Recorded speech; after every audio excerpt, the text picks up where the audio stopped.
aleluia, aleluia, aleluia. Eu de nada me glorio a não ser da cruz de Cristo. Vejo o mundo em cruz pregado, para o mundo em cruz me avisto. Aleluia, aleluia, aleluia, aleluia, aleluia, aleluia, aleluia, aleluia.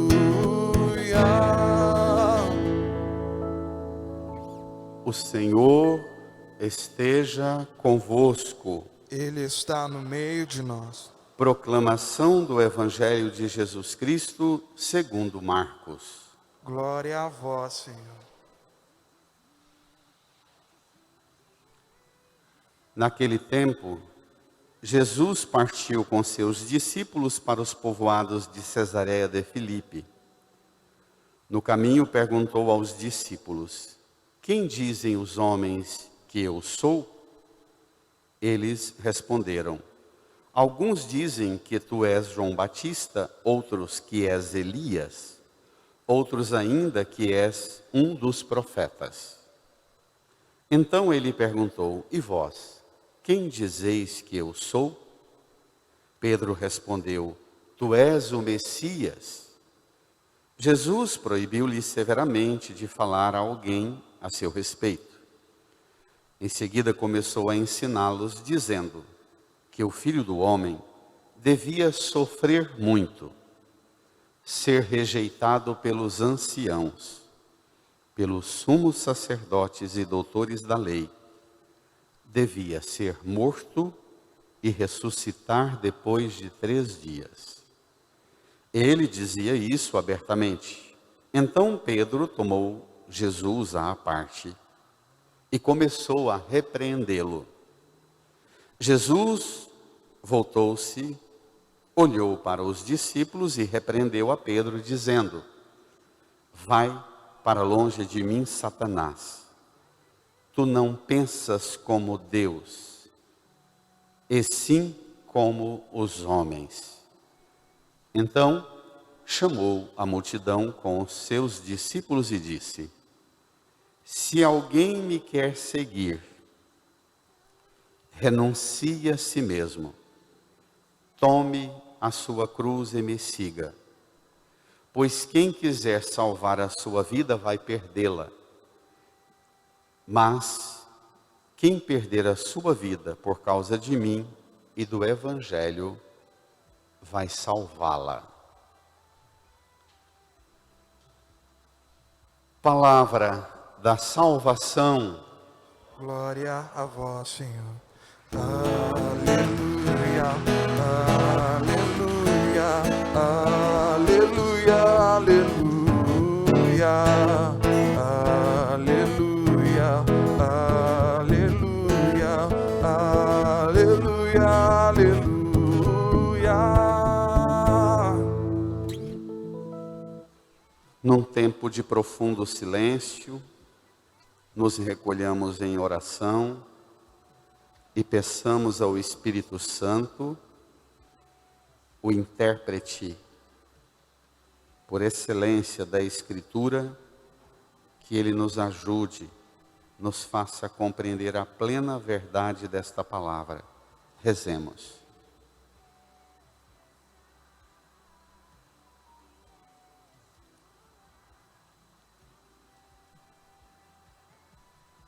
Amém.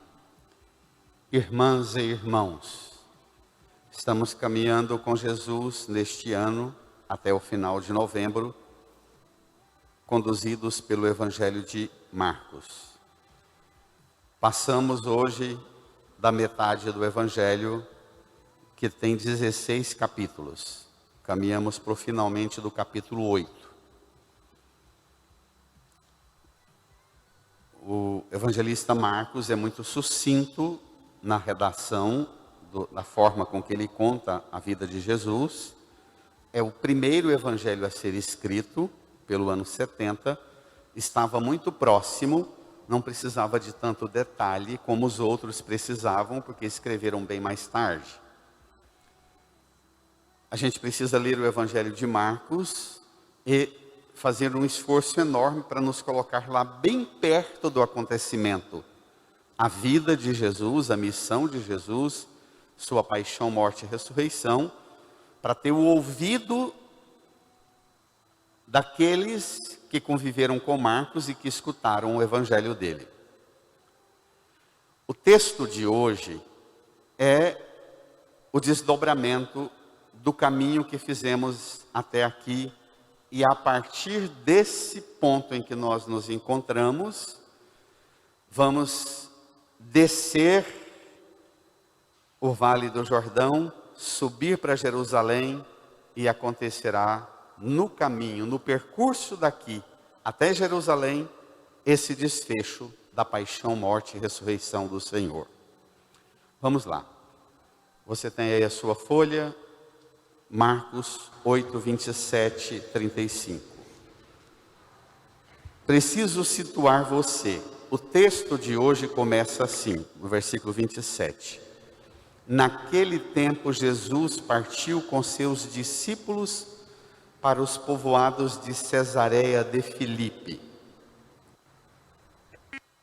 Leiam. No caminho, perguntou aos discípulos: bradem. Quem dizem os homens que eu sou? A pergunta que Jesus faz lembra a resposta de Deus a Moisés. Se o povo lá embaixo me perguntar: quem é que falou com você, Moisés? E Moisés pergunta isso para Deus, e Deus fala: você vai dizer ao povo que aquele que é, eu sou aquele que sou, falou com você. O eu sou falou com você. Aqui Jesus raramente diz assim, ele se identifica com o eu sou, e usa a mesma expressão que Deus usou para Moisés. Quem dizem os homens que eu sou? Onde é Cesareia de Filipe? E por que é que Jesus faz uma pergunta dessa? Olha a cena, olhem para cá. No caminho. Do versículo 1 até o versículo 21, aconteceu exatamente a segunda multiplicação de pães. O Evangelho de Marcos tem duas multiplicações. A primeira, capítulo 6, a segunda aqui no capítulo 8. No começo do capítulo 8. A primeira é num ambiente onde predominava gente judeu, ainda muito misturado com pagão, mas com uma presença grande de judeu. Esta segunda multiplicação de pães, Jesus vai com os discípulos para um lugar bem afastado, longe da mentalidade do judaísmo. Termina a multiplicação, a segunda multiplicação dos pães, na primeira sobra 12 cestos, na segunda sobram 7. Termina a segunda multiplicação de pães, os judeus estavam infiltrados na massa, apresentam-se a Jesus e dizem: olha, o Senhor fez esse milagre aí, multiplicou pão para essa turba de insanos, pagãos, deu um lanchinho para eles. Agora, para nós judeus, que temos um Deus que já alimentou nossos pais no deserto, que sinal o Senhor realiza? Jesus diz: para vocês nenhum. Acabou, com vocês não tem diálogo. Aí Jesus chega perto dos apóstolos e diz assim: olha, tomem cuidado com o fermento dos judeus, dos fariseus. Os apóstolos começam a discutir entre eles: por que Jesus está mandando a gente tomar cuidado com o fermento dos fariseus, dos judeus? Ah, deve ser porque a gente veio cá para Cesareia de Filipe e não trouxe pão. Os discípulos não descolam da mente um tipo de religião que põe o homem na relação com Deus apenas uma relação muito parecida com a relação das religiões pagãs. Uma religião genuinamente a partir das necessidades, das vontades e dos desejos. O paganismo As religiões pagãs, quanto mais bárbara, quanto mais violenta essa prática religiosa que propõe trazer o seu amor em 3 dias, não é? Arrumar emprego para você em 1 semana.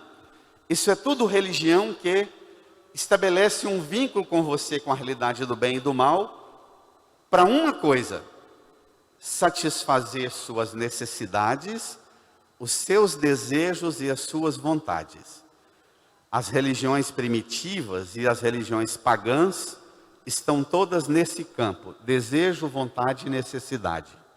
Jesus deseja abrir a mente dos apóstolos e ter anseios mais elevados. Porque desejo, vontade, a gente educa. Necessidade, a gente trabalha. E quem trabalhar e não colher, a gente partilha. Desejo, vontade, a gente educa. Necessidade, a gente trabalha e resolve. É ou não? Isso não precisa de Deus e da religião, até porque Ele já deixou tudo. A terra, a chuva, todas as sementes, Ele já deixou tudo. Isso não é base para uma religião. Nós, pregadores, somos extremamente seduzidos a organizar a paróquia, as rezas, a partir desse território aqui. Desejo, vontade e necessidade, porque tem apelo. O mundo é carente demais, e nós estamos cada vez mais carentes, mais inseguros em nossas relações. E por isso nós compensamos tudo nos desejos, nas vontades. Ou nas instabilidades do mundo, focamos só nas nossas necessidades. Jesus, portanto, pega os discípulos que não entenderam a primeira multiplicação e não entenderam a segunda, dizendo: Jesus está dando essa catracada na gente por causa que a gente veio para cá com Ele e não trouxe pão. Aí Jesus diz: não, vocês tende, no versículo, imediatamente antes do versículo 27, Jesus, para entrar nessa cena, Jesus diz assim: olha, vocês não estão entendendo o milagre, a graça do pão que eu dei e o que eu estou ensinando, porque vocês têm o coração endurecido. Vocês têm olhos e não veem, vocês têm ouvidos e não ouvem. Lembra que domingo passado ele curou o homem surdo que falava com dificuldade. E hoje, antes dessa cena, Jesus diz que os apóstolos que estão seguindo-o são homens que têm ouvido e não ouvem. Fala, pede, mas tem ouvido e não ouve. Não entra. Aí, nessa crise, os estudiosos de Bíblia falam de a crise dos apóstolos, mas também a crise de Jesus. Uma espécie de decepção pedagógica, dizendo: não está dando resultado a catequese. A gente ensina, e a pergunta é feita no caminho. Jesus foge com os discípulos para fora das multidões, vai lá em Cesareia de Filipe, entre depois no Google, vá no mapa e veja onde fica Cesareia de Filipe. Você vai lá na Cordilheira das Montanhas, na divisa de Israel com Líbano e a Síria, lá onde nascem as primeiras fontes que formam a correnteza do Rio Jordão, cai no vale do Rio Jordão. Presta atenção, o pedaço de terra mais fértil do mundo, pequeniníssimo, que desemboca no Mar Morto. Do Mar Morto, em linha reta, você sobe e chega no alto das montanhas em Jerusalém.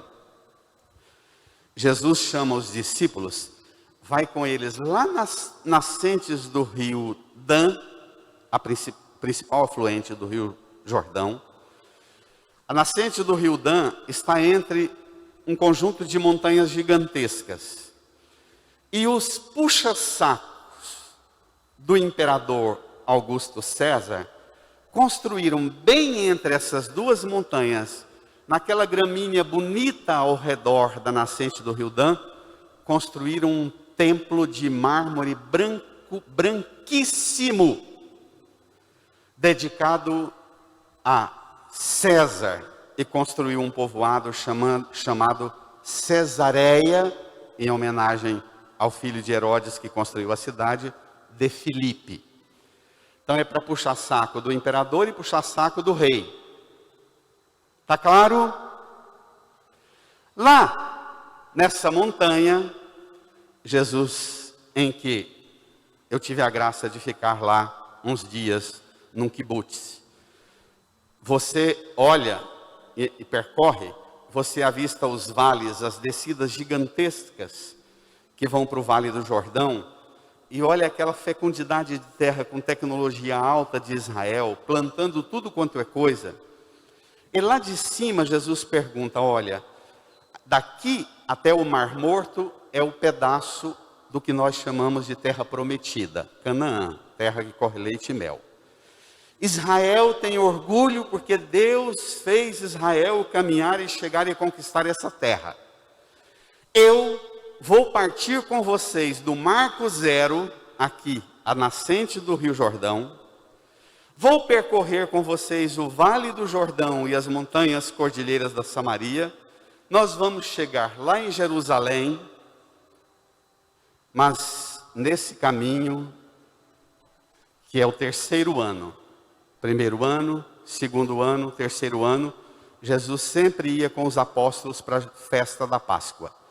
Agora, com muita antecedência, ele diz, vamos daqui, partir para Jerusalém, e eu quero, no final de 3 anos, vocês não se ofendam com o que eu vou falar.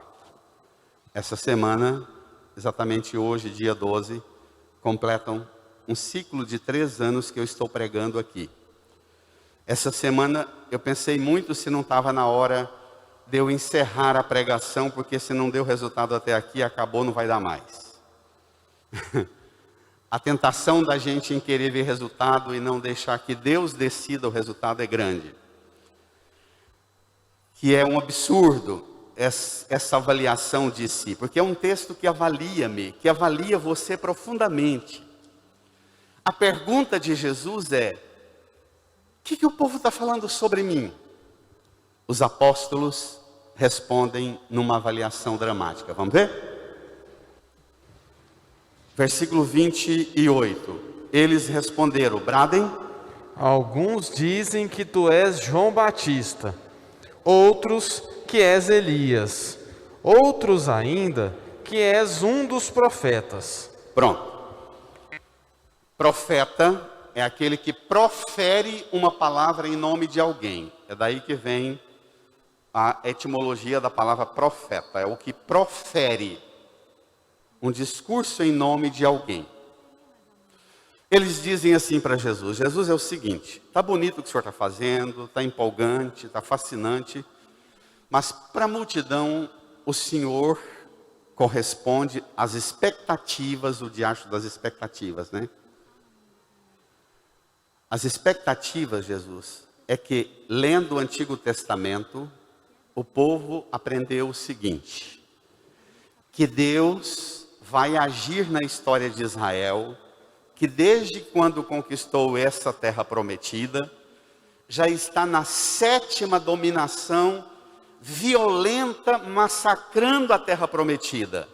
Primeiro foi a Síria, segundo os babilônios, terceiro os persas, quarto os gregos, depois, ainda lá no começo, os cananeus, e culminando no Império Romano.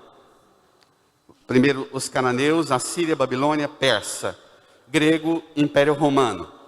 Mas tem ainda as dominações de pequenos países vizinhos que entraram e quebraram com tudo. Então, e ao longo desses a chegada de Moisés na Terra Prometida é lá pelo ano 1250 a.C. Ao longo desses 1250 anos foram 7 grandes invasões. A última é agora do Império Romano. E ao longo desses 1250 anos, eles desenvolveram uma esperança chamada esperança messiânica. Que Deus uma hora ia perder a paciência com esses países que invadem a gente e faz a gente sofrer. Deus mesmo vai entrar aqui e vai fazer uma intervenção.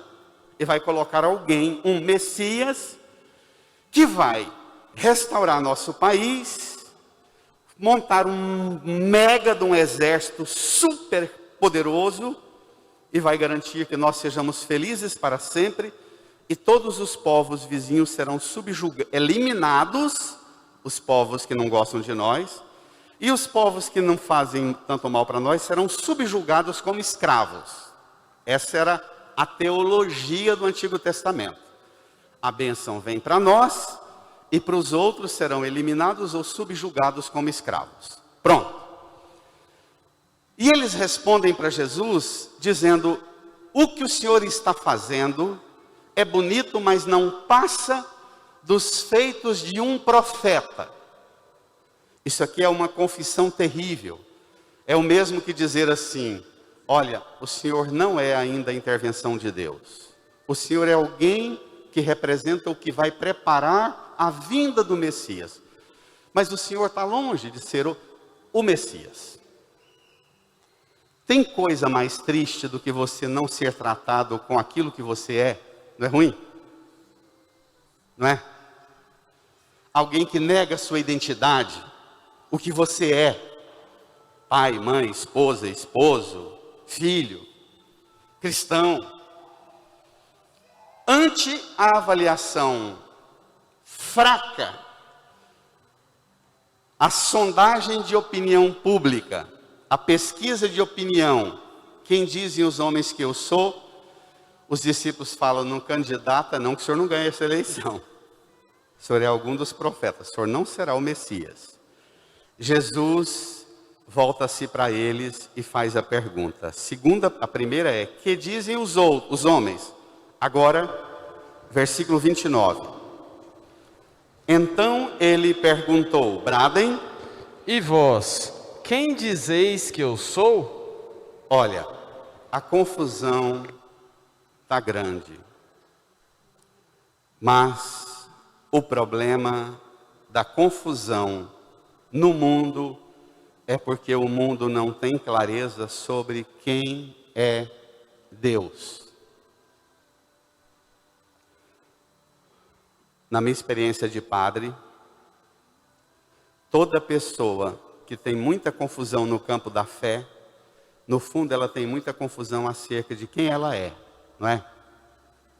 No fundo ela mistura todas as fichas e não sabe quem ela é, ela não sabe a identidade dela. Jesus pergunta assim: a confusão lá fora é grande, para vocês quem eu sou?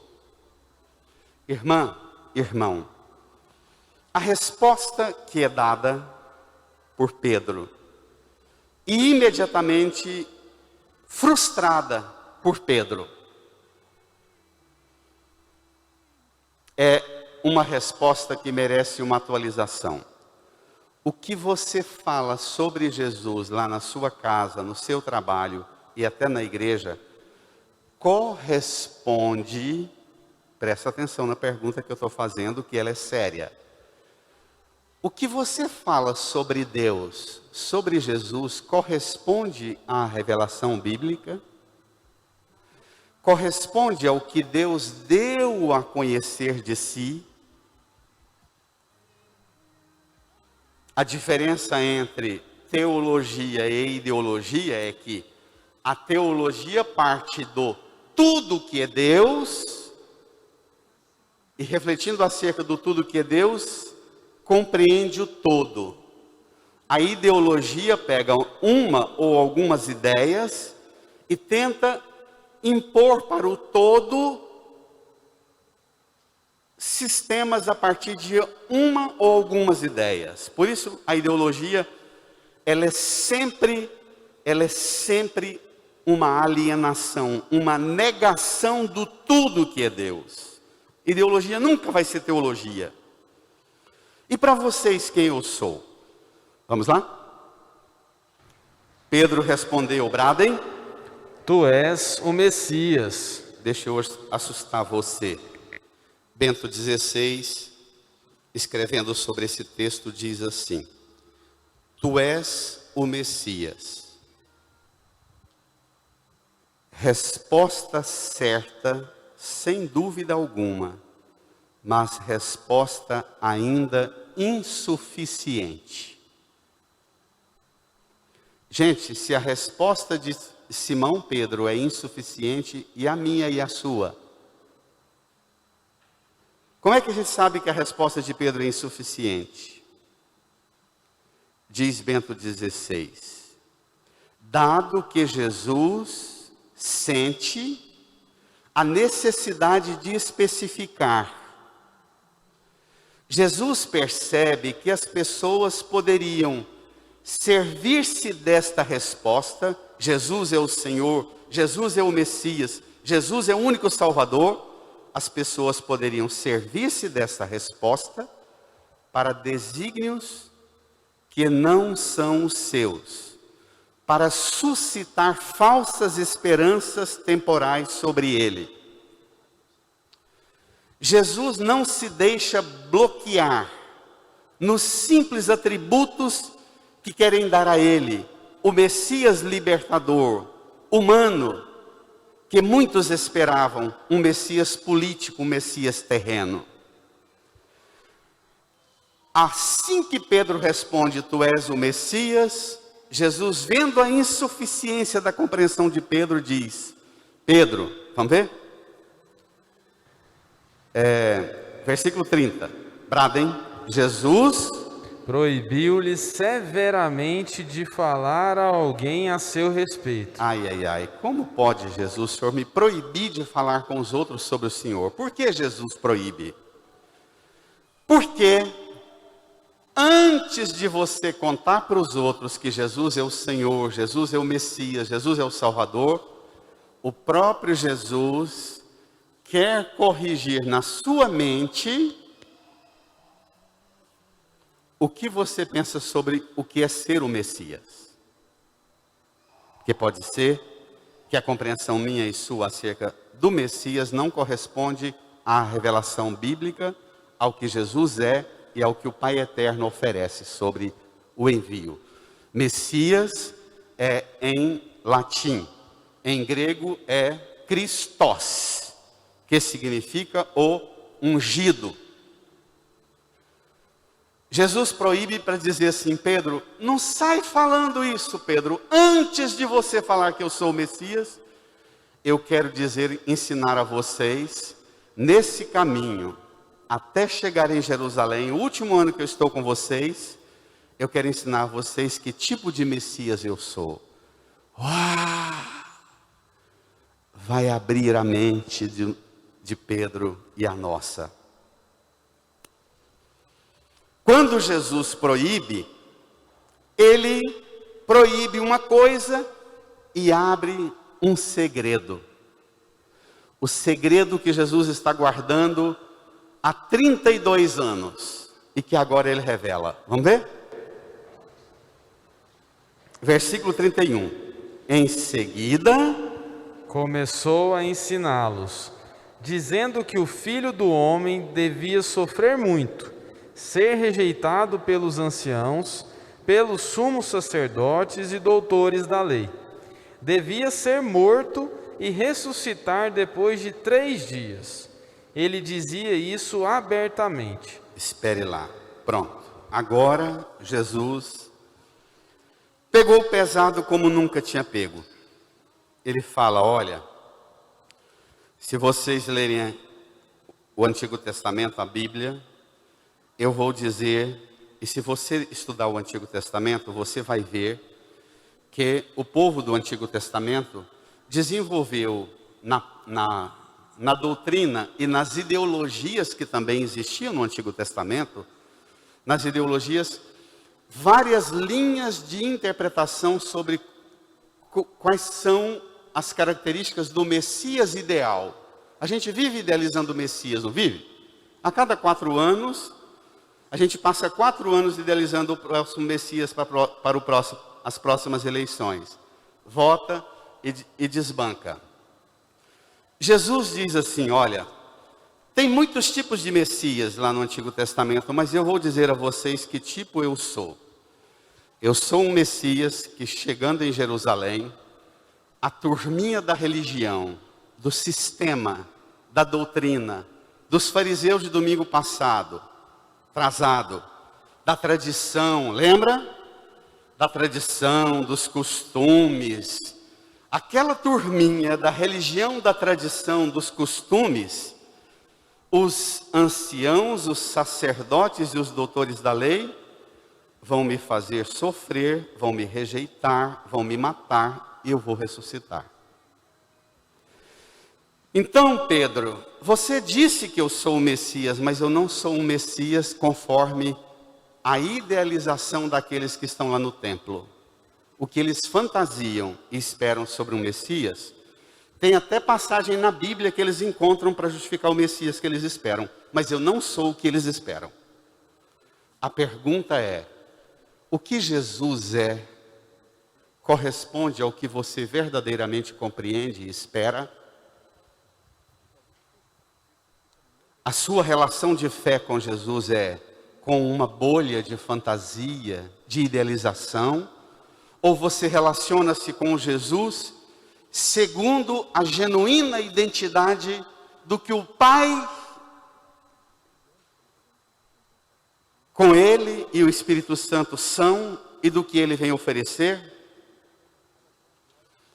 Quando Pedro escuta Jesus, Pedro que confessou tão bonitinho, tão resumido, numa frase curtíssima, tu és o Messias, Pedro não suporta o anúncio de Jesus, um Messias diferente, um Messias que sofre, um Messias rejeitado, não é um Messias aclamado, não é um Messias triunfante, não é um Messias da religião e do cristianismo glorioso, do triunfo das igrejas, dos padres, dos pastores, do triunfo e da glória que vive envaidecendo, engrandecendo a nós mesmos, os donos da religião. Ele não é esse Messias dos donos da religião. Ele é um tipo de Messias que escandaliza até o primeiro apóstolo que ele chamou. Versículo 32. Ele dizia isso abertamente, então Pedro tomou Jesus à parte, bradem, e começou a repreendê-lo. Ai, ai, ai. Você imagine a cena. Jesus contando para você o segredo mais profundo sobre quem ele é. O segredo que ele guarda com ele há 32 anos.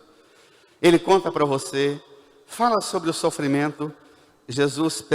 Pedro pega Jesus pelo braço, torce, vai para um canto à parte e diz, pelo amor de Deus, não mexe com isso não, rapaz. Tira isso da sua cabeça. Que maluquice. O que a minha família, um grupo de empreendedores da pescaria do lago do Mar da Galileia, vai pensar, deu 3 anos seguindo um cara que é pregado na cruz.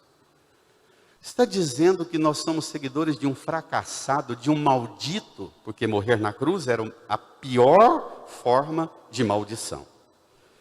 Está dizendo que nós somos seguidores de um maldito? Eu que professei que tu és o Messias, você está dizendo que eu sou seguidor do Messias maldito? Quando Pedro tem a pretensão, como nós temos, o pior tipo de reza é essa de Pedro. É aquela reza que nós dirigimos a Deus, querendo mudar Deus acerca do que Ele é. E diz, oh Deus, será que o Senhor não está vendo? O Senhor não percebe? Olha o que eu já fiz, o que eu já fiz. Muda isso, muda aquilo, será? O pior tipo de reza é aquela em que você reza falando com Deus para Ele mudar o que Ele é. Aquela reza que você torce o braço de Deus e diz assim, ó, estou fazendo as coisas certinhas, pagando minha conta, aguentando desaforo, pagando meu dízimo, dando oferta, você banca-me. Essa é a mais perversa forma de oração e que está na moda. Está uma recuperação das rezas medievais. Como nós estamos vivendo um tempo de as ideologias, Bento XVI chama o obscurantismo das ideologias. Nós voltamos ao tempo do obscurantismo medieval. Então, como é que se resolve o obscurantismo? Com rezas obscurantistas. Se você entrar na internet, está assim, de leigos, padres, ganhando dinheiro com muitos seguidores, fazendo umas campanhas de rezas todas obscurantistas. Aquelas que trabalham o poder do mal, o combate com as energias do mal, com as forças invisíveis do mal, e que você precisa do bem. Quando Pedro pensa que vai mudar a mentalidade de Jesus, Jesus carca os pregos em mim, em você e em Pedro. Vamos lá? Versículo 33. Jesus voltou-se, olhou para os discípulos e repreendeu a Pedro, dizendo: bradem. Vai para longe de mim, Satanás. Tu não pensas como Deus, e sim como os homens. Espere lá. Ó, eu vou falar uma coisa que me passou essa semana. Rezei muito esse texto. Vou dizer uma coisa muito forte. Também marcado pela perda do Padre Jesus Flores, que foi o homem por excelência que educou-me na fé. Teve coragem de botar o dedo no meu nariz e dizer: muda isso, melhora isso, corrige isso está equivocado. Melhora, aperfeiçoa. Jesus diz a Pedro: vai para longe de mim o quê?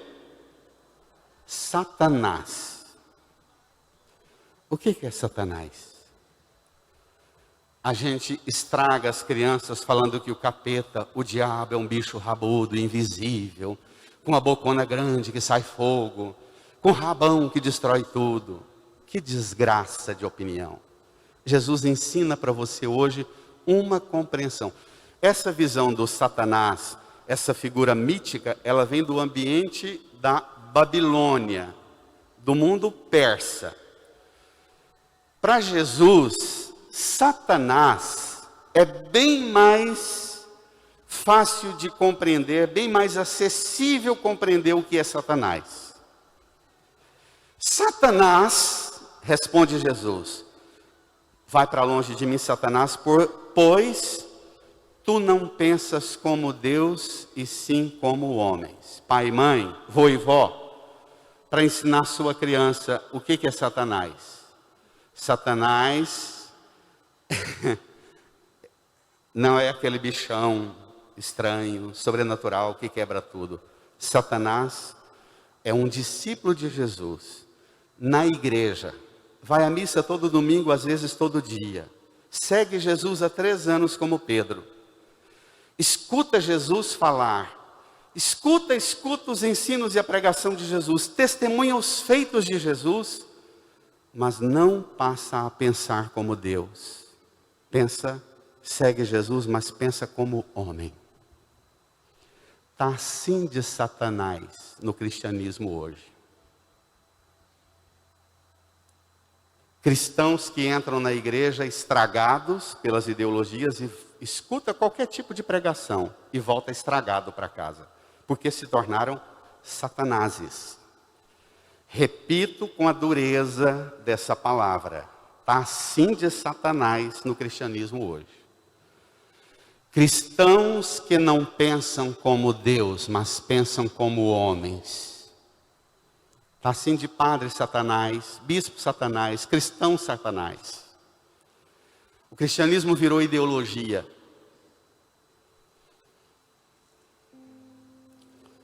Usar uma metáfora com as minhas extravagâncias da roça. Aqueles aparelhos de tomografia computadorizada, aquelas máquinas engenhocas que, quando tem uma coisa na cabeça da gente, enfia a gente dentro daqueles tubos gigantescos e mapeiam tudo, né? Aí a gente chega no médico e diz: doutor, o que eu tenho? O doutor abre o exame e olha para você, abre um sorriso: nossa, que bonito. sua cabeça está cheia de pensamentos de Deus. Você pensa como Deus. Ou diz assim, olha, pega esse exame aqui, não tem jeito, entrega para o bispo, Padre Antônio, porque o que tem na sua cabeça é só pensamento de homem. Você é um satanás. Diz para o bispo que não tem remédio para você. Eu digo para o doutor, vai. Xingo e levo o resultado do exame, de que apesar de ser padre, de ser cristão, de ir à missa, de rezar um monte de rezaiada, eu repito um monte de religião, mas nada interfere aqui no pensamento, e eu penso como homens e não como Deus. Ficou mais simples entender o que é ser Satanás, mas ficou mais difícil viver, não ficou? Não é? A gente precisa, Bento XVI diz que a gente precisa desmistificar o capeta. O que é o capeta? O que é a força do demônio? O demônio é aquele que não é. O demônio é um anjo que decaiu e quer ser como Deus. Então o que ele é? Ele não é. Ele é o dragão que desce varrendo a terça parte das estrelas, mas chega perto de uma mulher grávida, ele para, ele vira uma lagartixinha. Amém? Aleluia! Sai dessa, porque está muito mais fácil de você entender o que te põe diante de Jesus e te abre as graças de Jesus. Você imagina isso, as implicações disso para a psicologia, né? Religiosa. O quanto tem neuróticos da religião, neuróticos das doutrinas religiosas. E essa definição de Jesus, olha, Satanás é uma pessoa que me segue, frequenta a igreja, vive comigo, faz tudo, abandona tudo para ficar comigo, mas pensa como os homens, não pensa como Deus. Irmã, Pedro fala, mas não corrige as expectativas messiânicas que ele traz, herdada dos seus antepassados. Você corrige as suas? Pedro fala e se sente até na coragem de repreender o próprio Deus. Jesus corrige Pedro e corrige-nos. Versículo 34, brada. Então chamou a multidão com seus discípulos e disse: se alguém quer me seguir, renuncie a si mesmo, tome a sua cruz e me siga. Pois quem quiser salvar a sua vida, vai perdê-la. Mas quem perder a sua vida por causa de mim e do Evangelho, vai salvá-la. Pedro, você quer me seguir? Você quer ser um homem que vive debaixo das bênçãos do céu? Olhe para cá. Tire o olho das necessidades, dos desejos e das vontades. Renuncie a si. Renuncie seus fracassos, renuncie suas feridas, renuncie seus traumas, renuncie suas ambições. Pedro, lendo esse texto, um padre psicólogo escreveu uma coisa muito bacana, que é a diferença entre o ego e a identidade genuína de cada um de nós. O ego é exatamente aquela realidade que a gente deixa inflar das expectativas que nós temos com relação a nós, à vida, não é? A idealização, a propaganda que fazemos de nós mesmos, os sonhos, as ambições, as ilusões. E Jesus diz assim: Pedro, você quer me seguir? Pegue suas vontades, desejos e necessidades e empurre para lá. Renuncie a si. Abrace uma cruz, a minha cruz. Entenda quem você é e me siga. Diz Bento.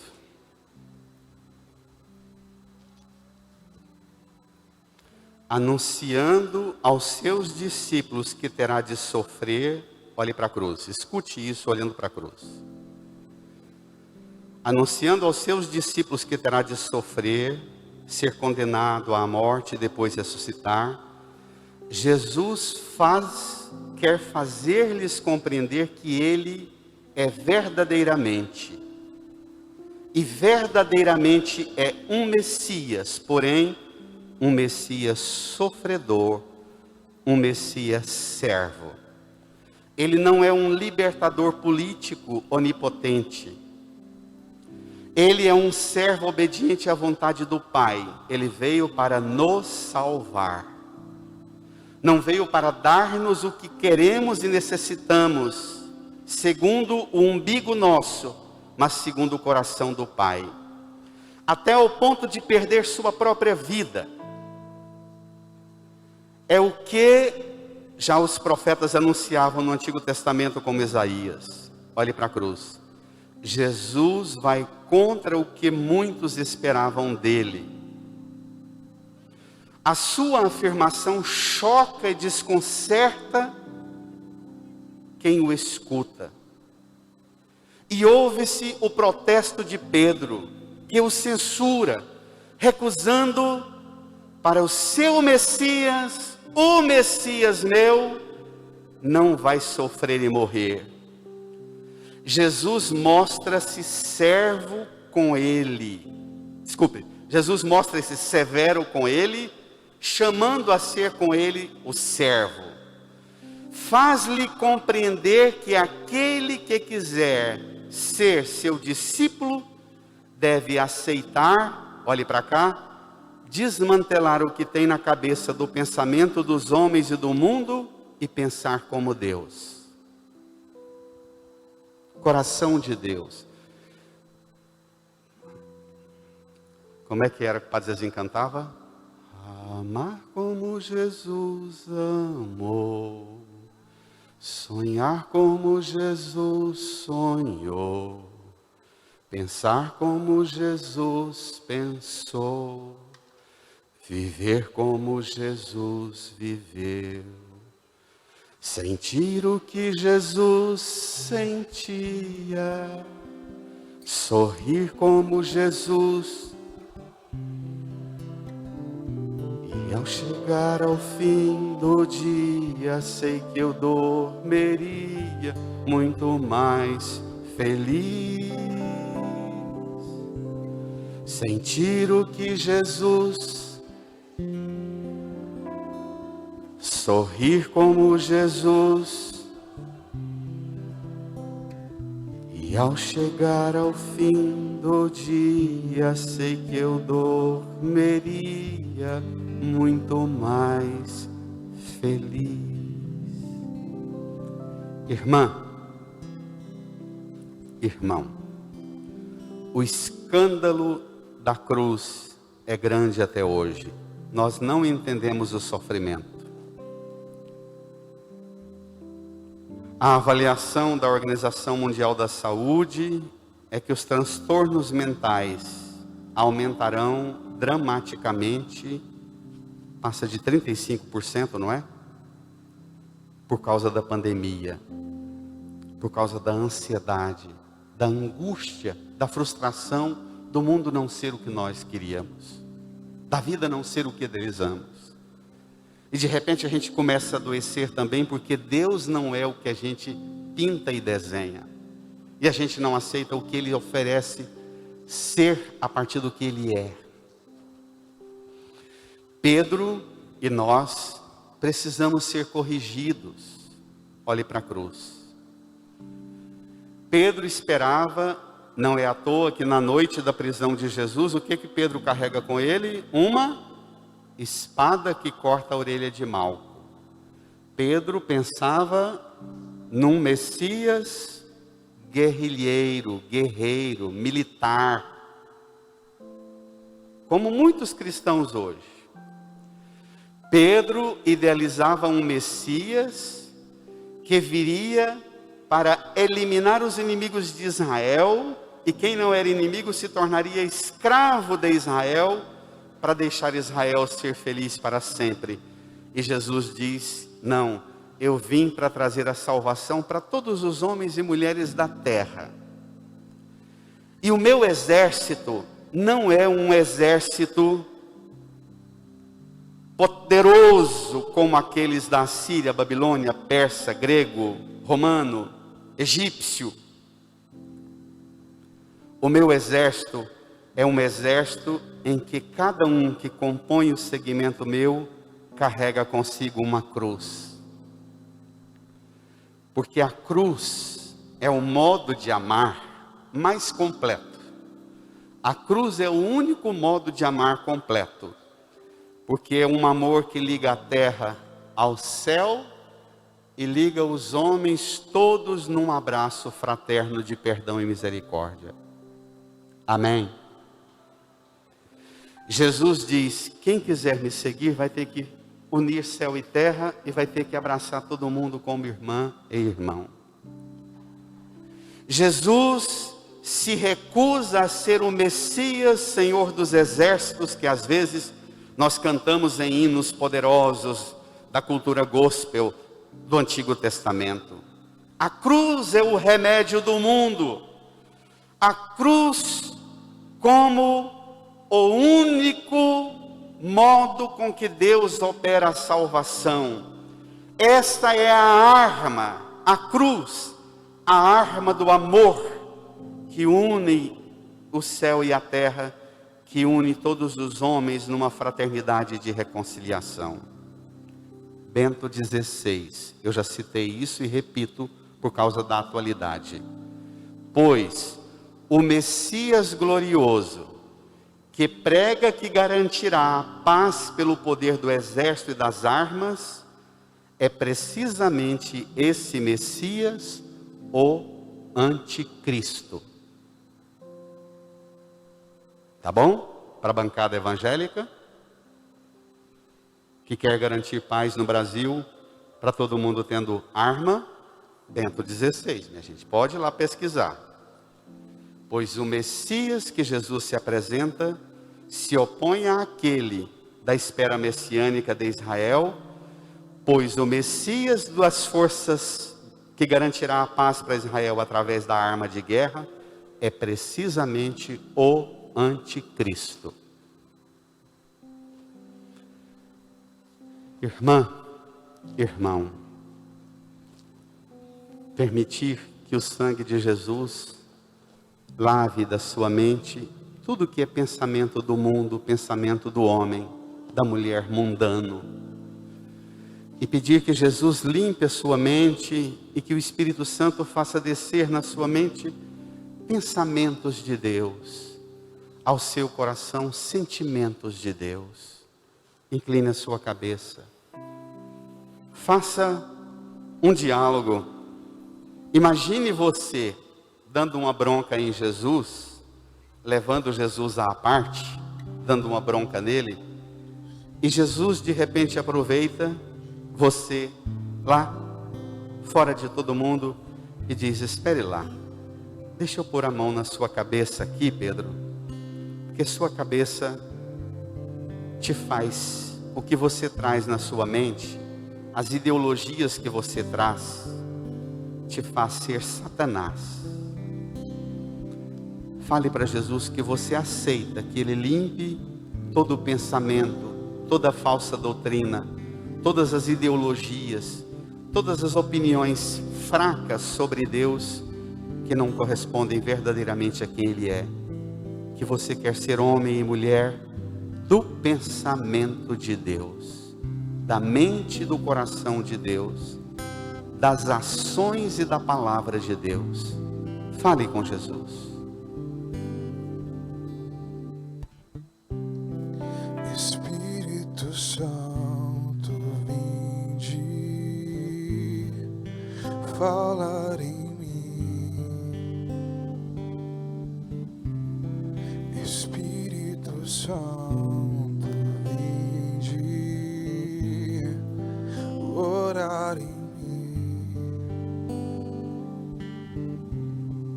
Espírito Santo, vinde falar em mim.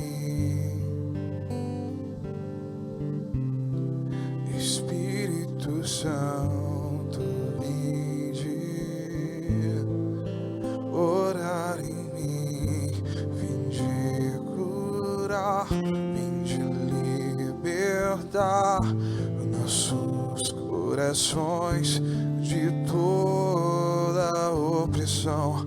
Vinde transformar, vim incendiar, traz fogo do céu neste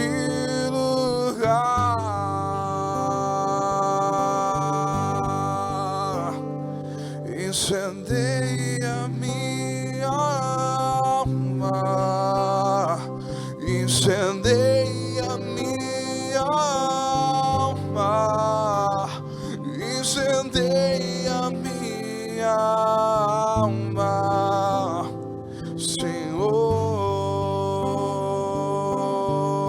Senhor. Incendeia minha alma, incendeia minha alma, incendeia minha alma, Senhor.